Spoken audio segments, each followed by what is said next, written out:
Hello বন্ধুরা, good morning সবাইকে। তোমরা সবাই কেমন আছো? আশা করি সবাই ভালো আছো। আমিও ঠিকঠাক আছি। আর এখানে দেখো সকালবেলা ঘুম থেকে উঠে একটু ভিডিও করে নিলাম, কারণ দেখো চারপাশটা কি অন্ধকার হয়ে আছে কুয়াশায়। আর সকাল সকাল না ঘুম থেকে উঠে জল ঘাটাঘাটি করতে আমার একদম ভাল লাগে না, বিশেষ করে শীতের দিনে। গরমের দিনে যত খুশি জল ঘাটো ততই ভালো লাগে, কিন্তু শীতের দিনে না জল ধরতে একদম ভাল লাগে না। কিন্তু কিছু করার নেই, আমাদের বাড়ির বউদের কোনো ছুটি ছাটা নেই, এটা করতে হবে, এটা আমাদের রোজকার ডিউটি। তো সকালবেলা এখন আমি ফ্রেশ হয়ে এখন রুটি বানাচ্ছি। তো বরকে বললাম যে আজকে সকালবেলা চা রুটি খেয়ে নেব, কারণ শাশুড়ি মাও বাড়িতে নেই, তো আমাকে রান্না বান্না করতে হবে। তো সকালবেলা আগে চা রুটিটা খেয়ে তারপর রান্নাবাড়ি করব। আর এমনিতে তো আমরা ৩ বেলা ভাত খাই। তো যেহেতু আজকে মনে হলো যে ঠান্ডা ঠান্ডা ভাত খেতে ভালো লাগছে না, তো রুটি আর চা খেয়ে নেব।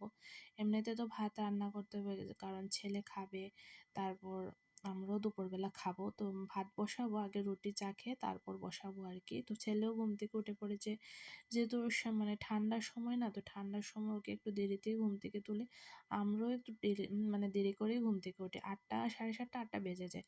তো আজকে দেখো রান্না করেছি হচ্ছে বেগুন ভাজি, আলু ভাজি আর ডাল, কারণ একদম সিম্পল রান্না করব, কারণ সময় নেই হাতে এত কিছু রান্না করার। কারণ সকালবেলা ওকে খাওয়াতে হয়, ছেলেকে খাওয়াতে হয়, তারপর ওকে বেলা করে স্নান করালে আবার ঠান্ডা লেগে যায়, ওকে একটু স্নানও সময় মতো করতে হয়। যদি শাশুড়ি মা থাকে আমার একটু সুবিধা, রান্নাবাড়ির দিকে উনি থাকেন, কিন্তু আমি ছেলের যত্নে থাকি। আর এটা হচ্ছে প্রসাদ, প্রসাদ, উপাসনার প্রসাদ পাঠিয়েছে। তো কাপড় ধোয়াও হবে, এখানে দেখো কতগুলা কাপড় ভিজিয়ে রেখেছে, এখানে ধোবো। আর যেহেতু রোদ উঠেছে না, তো ছেলেকে একটু আমি উঠানে পাঠিয়েছি, বলছি বাবা যাও একটু খেলাধুলা করো, তারপর তোমাকে স্নান করিয়ে দেবো।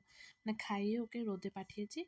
খেতে তো পারছে না এই কয়দিন যাবত, কারণ ওর শরীরটাও ভালো না, আর কাশি, তো কাশির জন্য অতটা খেতে পারে না। এমনিতেও খাওয়া দাওয়া নিয়ে ভীষণ ছোটোবেলা থেকে ভীষণ যন্ত্রণা করে, যেটা সব বাচ্চারাই করে থাকে অবশ্য। আমার বাচ্চা একা না, অনেক বাচ্চারাই খাওয়া দাওয়া নিয়ে এখন ভীষণ যন্ত্রণা দেয়। আর মোবাইল বাদে তো ওরা খেতেই চায় না, কি বলবো একা। আমরা তো খেয়ে নিতাম মোবাইল ছেড়ে, এখন ওরা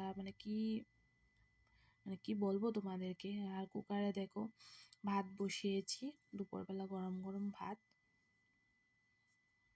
তো সন্ধ্যা হয়ে গেছে, সন্ধ্যাবাতি লেগে গেছে, তো আমি এখানে সন্ধ্যাবাতি দিয়ে দিচ্ছি সন্ধ্যাবেলা।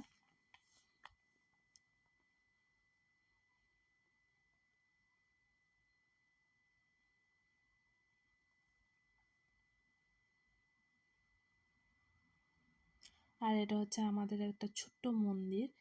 তো আমাদের ঘরে না এতটা জায়গা নেই যে মন্দির একটা ছোট মন্দির রাখার, বড় মন্দির রাখার। তো ছোট একটা তাও উপরে করে রেখেছি।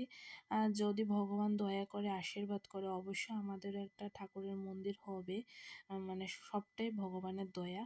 আমাদের ইচ্ছে তো আছে, দেখি কবে হয় আর কি। তো সন্ধ্যা টন্ধা দিয়ে তারপর আবার ছেলেকে একটু পড়াতে বসাতে হবে, তারপর ওকে টিফিন খাওয়াতে হবে, কারণ দুপুরবেলা একবারেও ভাত খেয়েছে। ও ঘুম থেকে উঠে আর বিকেলবেলা আর ভাত টাত খায়নি। তো ওকে একটু আমি ম্যাগি বানিয়ে দিচ্ছি ডিম দিয়ে, কারণ দুপুরবেলা তো খাওয়া হয়নি। তো যেহেতু সকালবেলা 11টা নাগাদ খেয়েছে, তারপর ঘুম থেকে উঠে ঠান্ডা তো ভাত খেতে চাচ্ছিল না, তো বললাম কি ম্যাগি খাবে?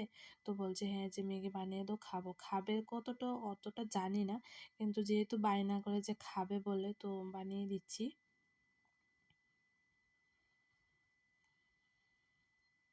খাবে খাবে বলে, কিন্তু যতটা খাবে খাবে বলে না, অতটা যদি খেত তাহলে আমার কি বলবো, আমার ভাগ্যই অন্যরকম হতো আর কি।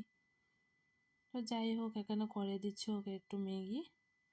আর ম্যাগিটা আমি না একদম মশলাটা একদম হালকা দিয়ে লবণ দিয়ে আর একটু ডিম দিয়ে ভেজে দিচ্ছি। সবটা তো খাবে না, ওর বাবাও খাবে। তো আমার এখানে ম্যাগি হয়ে গেছে, দেখো কত এক্সাইটেড ও ম্যাগি খাবে। যতটা এক্সাইটমেন্ট দেখানো অতটা যদি হতো না, কি বলবো তোমাদেরকে। তো যাই হোক, অতটুকু খুশি হয় এটাই আমার কাছে ভীষণ আনন্দ। উম, তো এখানে বানিয়ে এটা নিয়ে আমি দেবো ওকে। আর এটা হচ্ছে আমি তো আমি ঘরের কাজের সাথে সাথে একটু সেলাইও করি। তো এখানে ব্লাউজ সেলাই করছি, সন্ধ্যাবেলা ছেলেকে খাইয়ে দাইয়ে আমরাও চাটা খেয়ে এখানে আমি ব্লাউজ কেটে টেটে বসেছি, সেলাই করে দেব। এটা একটা বিয়ের অর্ডারের ব্লাউজ, একজন দিতে হবে ওদের বিয়ে, বিয়ে আছে আর কি। তো বিয়ের আগ মতো ওদেরকে দিয়ে দিতে হবে, তো আমি এখন ওটা নিয়ে বসেছি। তো সকাল থেকে কাজ কাজ আর কাজ, মানে কাজের আমার একদম ছুটি নেই, কাজ মানে করেই যাচ্ছি। দুপুরবেলাটাও একটু করে শুতে পারিনি কারণ কাজ ছিল।